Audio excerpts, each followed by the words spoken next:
In this chapter, we'll discuss about lead bank scheme. So lead bank scheme, what it does is it assigns lead roles to some banks both in the public and private sector for the districts allotted to them. Okay, so see, a bank has a relatively large network of branches in the rural areas of a given district. Okay, so which bank? Usually public sector banks like SBI and all. So those banks will be given this the responsibility of lead bank for that district. So for each district there will be a lead bank.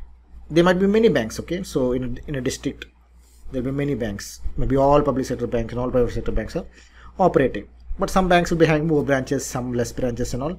So some on basis of some criteria, usually based on whichever bank has the large network of branches, usually that bank will be assigned this responsibility of lead bank for that district.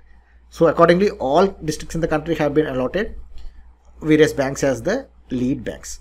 So what the lead bank does is it acts like a leader for coordinating the efforts of all credit institutions in that district. The aim is basically to increase the credit flow to agriculture, small scale industries and other economic activities, including the priority sector.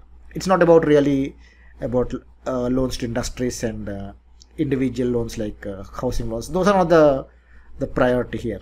The basic priority of lead banks is to ensure the credit flow increases to the important areas like small scale industries, agriculture, okay, priority sector areas. Okay, so there will be something called a state level bankers committee, SLBC.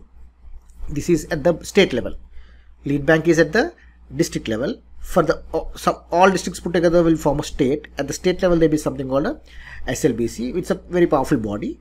Okay, even senior people like chief ministers and ministers will be part of that. They will be attending that meeting, SLBC. So SLBC will be, it's like an interinstitutional coordination of various agencies. The focus is on improving credit flow to these areas which we discussed. Okay, so usually that lead bank will be some commercial banks will be assigned the role of convening this SLBC meetings. Usually the SLBC meetings are held quarterly. Okay, and some of the functions of this lead bank are, so what should the lead bank do? It draws up and monitors the roadmap for banking penetration. Okay, so it also monitors the implementation of the district credit plan. Each district will be having a district credit plan, so that will be monitored by the lead bank. And the setting of financial literacy centers will also be monitored. Financial literacy camps will be conducted, and holding of annual sensitization workshop for banks and government officials, arranging for quarterly awareness and feedback meetings. So all these will be the functions of lead banks. So the questions that you need to be prepared are: what is lead bank scheme? Which bank is usually given the role of a lead bank for district? Usually the bank which has the largest network of branches in the particular district. And what are some functions of lead bank?